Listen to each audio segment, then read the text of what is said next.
February 24th. Okay. Okay. Okay. Anyway, I am started writing the paper, and it was delayed because I had cold for 3 days, and I didn't finish. I feel better today. The first day I feel almost okay. It started on Friday, so 3 day back. So the the situation is that I'm writing it. Hopefully, I'll finish. I need to edit one section, and what we're dealing with is the lower bound for actual CVaR. Okay, let me explain because I think now, yeah, adjusted CVaR, yeah. So let me explain to you what's going on. So there are two major approaches to CVaR. One is so-called static CVaR. It's a real CVaR, okay? And there is a paper by Bauer-Leonot, and we know about it, that shows basically this is a very difficult problem and so on. Now, Rudzinski and Shapira developed another theory with so-called nested CVaR. And the approach is very simple. And this is a particular case of the uh, another approach that Rudzinski developed, that basically some kind of approach to Markov decision processes to that they are more general than standard Markov decision process. Let me explain to you what it is. So when we solve Markov decision process, we write optimality equation, which is minimum, maximum of a linear function. What Rudzinski did, he said that let this is the function of um, just nonlinear function. Okay, and then in a particular form, what you can write, you instead of the value, you can write the expression for the CVaR. So it won't be this sum of something, but it will be maximizing of something for a given number of alpha. So another way, physically, from a physical point of view, they don't consider CVaR of the entire problem. They consider CVaR of one step decision. And that basically gives them absolute guarantee that everything will be, of course, good. But this is also probably they overrating the risk because they want to win each battle. Now, the CVaR we are optimizing, yeah, and if we take a very simple thing, and instead of the state space X, consider state and risk level X alpha. So basically, in Rudzinski and Shapira, X is the same because alpha is fixed. But if we take X alpha for all values for different alpha, then we have a state space when X multiplied by 0, 1. So we have larger state space. And basically what we do, we at later times, we may optimize for different risk level that initial alpha. We select optimal risk level and so on. Now, mathematically, it means two things. That our CVaR is low estimation of static CVaR. And it is low estimation of the nested CVaR as well. for minimization problem. Yeah. And so that means that in general we can use it for performance guarantees. And the only yeah.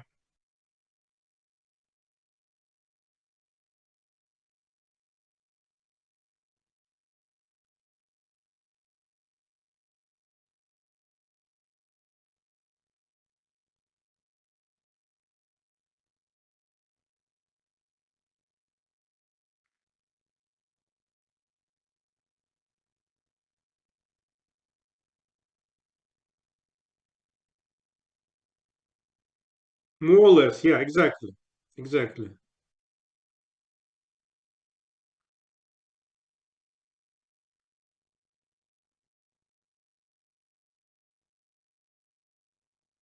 What do you mean less robust or more robust?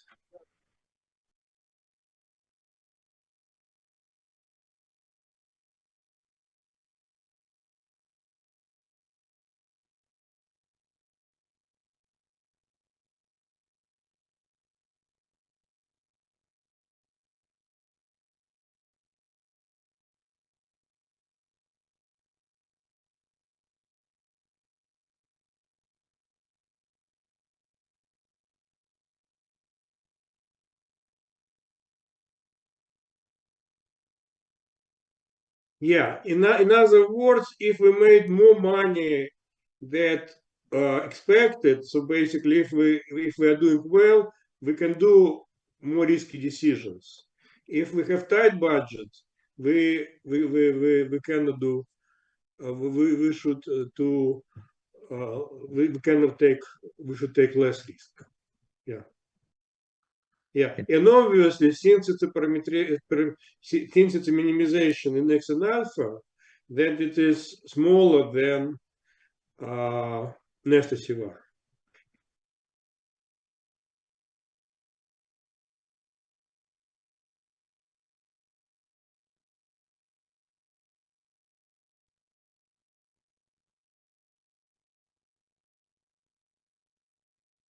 Yes, I agree with you, but I'd like to tell you what I think could be some kind of research question and some kind of better understanding.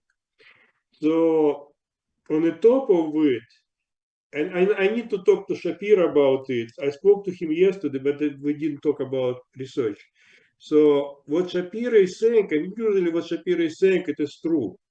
Shapiro is saying that for problems with dynamic optimization,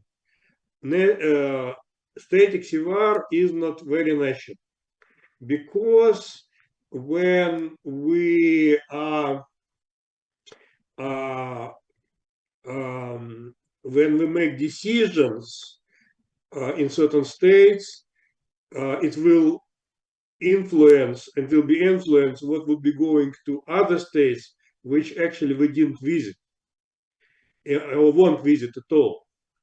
And I don't quite understand it. But what Shapiro is saying that static CVaR is not that natural. But what I'm saying that when Patrick and Cho wrote their paper, they wrote that more than 100 people used this CVaR, our CVaR, as static CVaR, and nobody noticed the difference. In other words, the question is whether the gap is really small. If the gap is really small, then I think it would be very, very good because we can also use it for uh, performance guarantees for this standard CVaR. And so base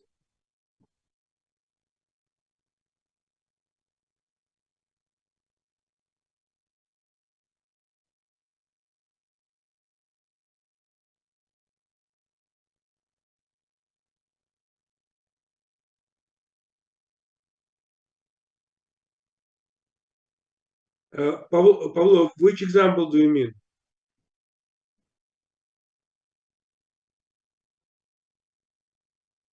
You mean counterexample by Patrick or by somebody else? Yeah.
So I don't quite understand, Paul, what you're saying. This is a gap maybe large or what?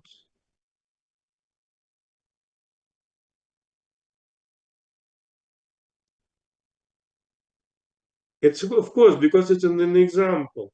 And by the way, in that example, nested CVaR is the same policy as uh, as real CVaR. So, but it's possible to give an example where nested CVaR and real CVaR are different, and this is yeah. But what I'm saying that maybe if we have not one step problems but multiple step problems, and you have some smoothness, that maybe in this case the gap won't be large.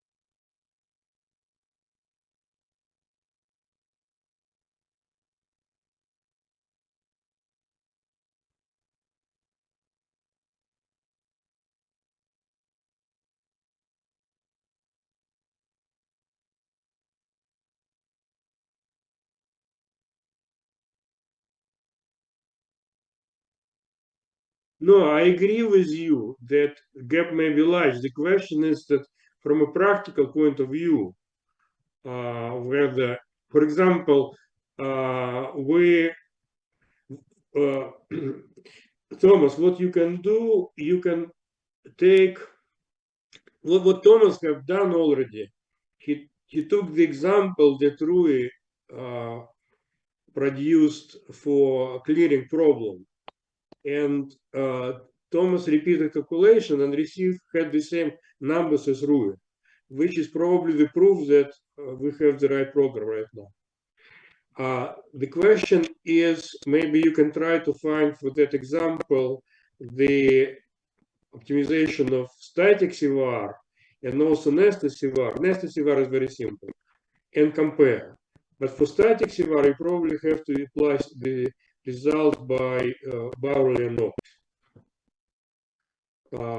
That's and see whether the gap is significant or not, and maybe for some other problems.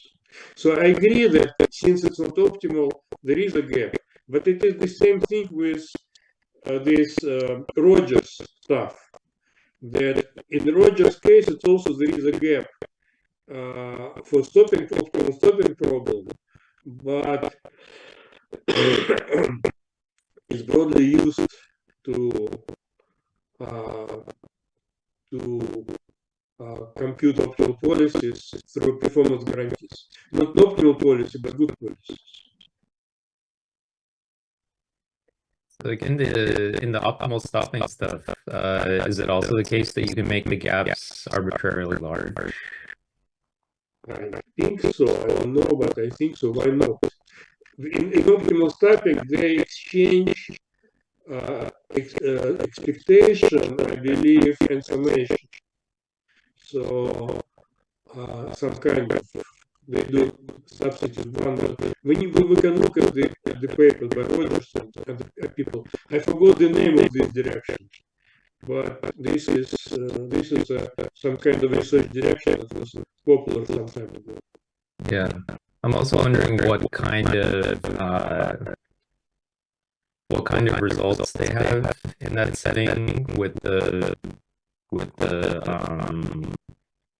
like is it some kind of optimality gap found between the policies that you They don't have optimality gap bound, and but I don't know. What I know that for this peak leads to very simple solutions for optimal stopping problems. And some people wrote papers for MPPs, but I don't believe in these papers very well. So, but for optimal stopping, they claim that from a practical point of view, is good.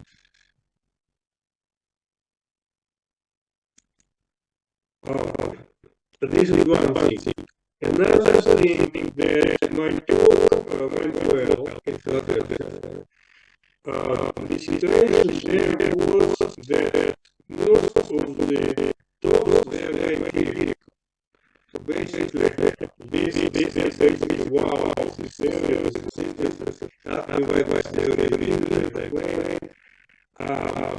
But the situation is the following. And projections, because I told it to Pablo already. So, Sources maybe before maybe produces an imatic picture. Essentially, he produces an imatic picture at a time, which he didn't ask any questions to people, and so basically it was good. But of course, this is clear for me that the algorithm that Thomas found does solve the problem. Thomas, do you agree? I think it could potentially, but yeah, the way we have it now, it's not solving it for Yes. In particular, what reinforcement learning is about. Reinforcement learning is we build an MMDE with the state space and optimize it. Now, Thomas, in your case, what is the state space of the MDP? just all of real numbers. So, all variations, yeah.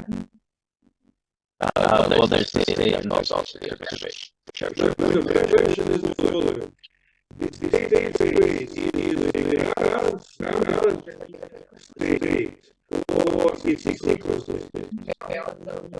So in the QMD, it's the sequence of observations and actions. But then there's also the actual state.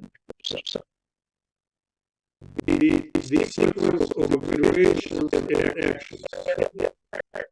Why do we get actions by part of the state? because that plays the role in what state we believe that we're in. Correct. But we don't create the belief state at all. What do you mean?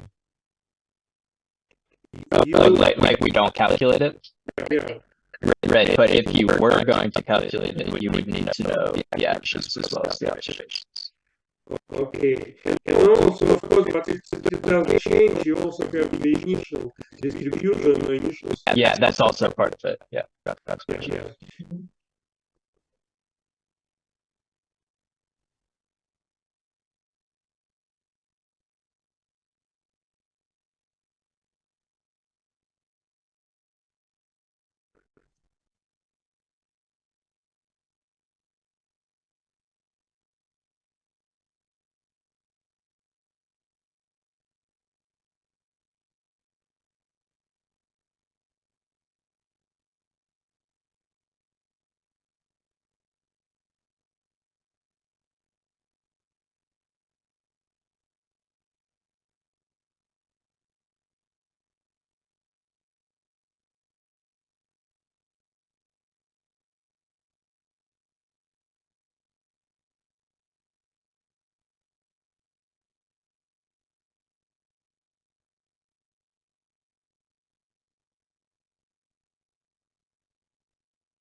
Pablo, I think what Thomas is doing, he doesn't need these belief probabilities because he simulates the system. So the system actually knows the state.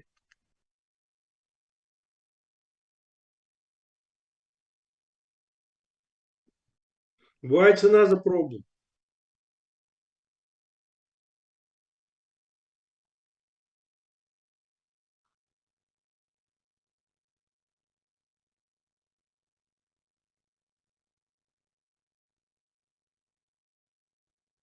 Thomas, excuse me. Thomas, excuse me, but when you do these calculations, yeah, do you go use some gradients? Yeah, it's But the this gradient should be in each state, not just in state X. It should be also in these vectors. So for each vector, you do an improvement. yeah, so the Q values are, it's trying to approximate a function of the vector, and yeah, it uses the gradient to propagate. So the dimensionality of the argument is growing, yeah, with each step. Yeah, with each step in the horizon. Yeah. Yeah, and the software remembers all states in the beginning, yeah. Then what the graph that you're drawing, what do they mean? That was just I gave you a couple different graphs, but there was one that was just plotting the initial state on the x-axis and then the Q value. No, sorry, the Q values of the optimal action. Q value of the optimal, But but it's a function of what? it was, sorry, no. It was plotting the optimal action based on the initial state. And then I think I gave you another graph that was showing the first observation and then the optimal action.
Just a second, Thomas.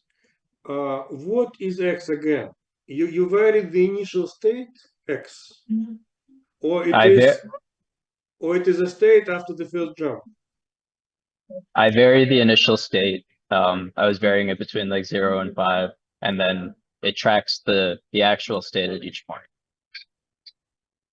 which changes based on the action. Okay. But when you have a straight line, it basically means that you go to the same point. Like in the graph that you Yeah, in put terms in the of the slide. order, yeah. Yeah, that's like what we're hoping for it to produce. Yeah, but Yeah. what does it mean? Did you analyze what does it mean, this decision that you and what happened if, for example, you are above this level when it crosses zero? I got mixed results. So like I improved the algorithm after we last talked. So now Mhm. it's giving policies that are reasonable, but not really like it will order like not exactly up to a fixed amount. Like it might order a little bit more sometimes or a little bit less. And that's No, nobody is saying that it should be Yeah. SS policy. The Yeah. question is what it means, this policy actually, because when you know the initial state X, the question is why it wants to order, whether basically the answer makes any sense. That's my question. So like the amount that it orders, if that makes sense. Yeah, at the first time. Yeah, I need to look into that one. I was more paying attention to the shape of the graph. Yes, so the question is what, and also you need to, if possible, to expand the interval. And it's okay if after expanding the interval you lose this straight line, but at least you'll see what happens there. Yeah, and in some cases, like after I improved the algorithm, we would get a straight line where then it suddenly dropped up to zero, which I think is expected to happen. Yeah, this is expected, yeah. But the question is whether it is really, whether it really has some S structure. Basically, what is the structure? I understand that it's not a stationary optimal policy, but why it is behaved this way?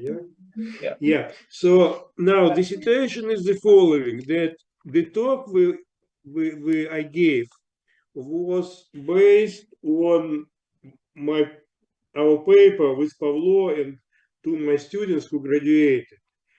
And we already submitted it to a journal, it's already accepted. But if we can do something computational, it could be another paper, and they are working on having agreement with reinforced journals. But after they have an agreement, they send us the deadlines. So I think we should try to be proactive and to have a paper. So basically, if we really, but for this, not Jeffrey Thomas, you need to look at papers on inventory control with incomplete information. There are papers. I told you several times, yeah, and see how they do, how they approach this problem, and what is the result there. Okay, maybe you need to write a small survey saying people did this, these people did this, and so. And so that's this way we may have submit a paper in an informed journal if we can achieve something. So another idea I discussed it with Thomas, is that in queuing theory, there is a so-called matrix theoretic approach. And matrix theoretic approach is they approximate non-negative random variables with mixtures over long distributions. And we also can try to do the same thing. If we approximate, we can, for example, noise can be positive, and then try to approximate it and see But again, then we may need to look analytically how this bias formula looks for mixtures of, and I don't know, I don't think anybody have done it. But this is another way to try to do something meaningful. So Thomas, do you have progress in this direction? Yeah, I was reading about the sums of Erlang distributions. I wasn't sure exactly like which probability distribution you wanted to approximate that way. But yeah, I can try it with the noise and see if that gives us anything. But you found the papers on this matrix theoretic approach, yeah? I found some papers, yeah. Yeah, the question is, if we write bias formula, for normal distribution, it give us some formulas for covariance matrices, transformations. But whether it give us something for mixtures of Erlang distribution, I don't know.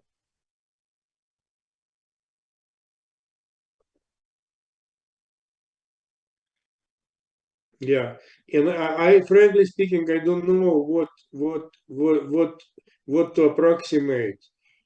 For example, we can look at problems with lost sales. So in this case, the state is positive. Then we also can approximate the demand, and we can approximate the noise as well. Whether it's doable or not, I don't know.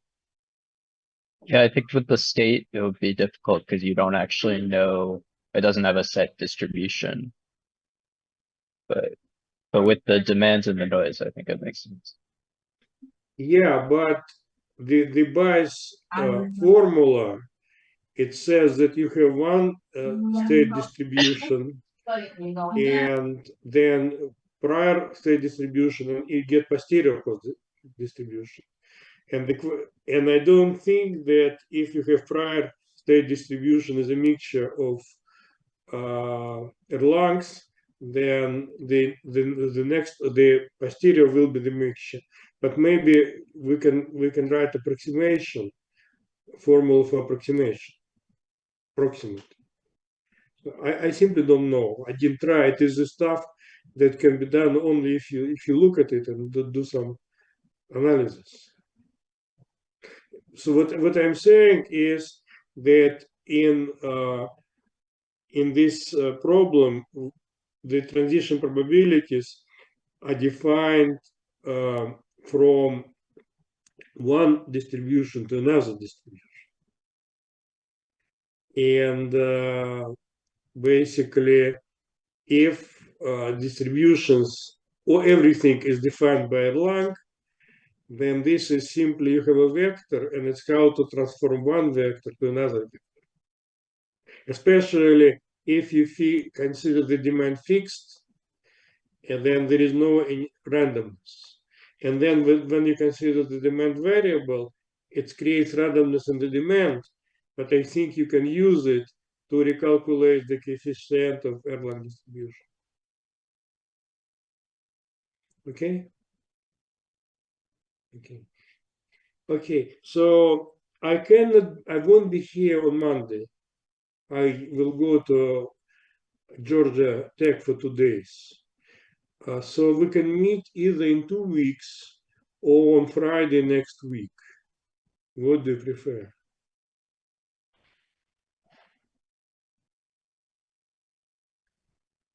I think meeting in 2 weeks works for me. Okay, and what is now in 2 weeks my obligations with this committee that I'm a part of it will be over. So Jefferson, what time you prefer, and other people, it's fine with me. If I want 11, it's also fine with me. Let me see.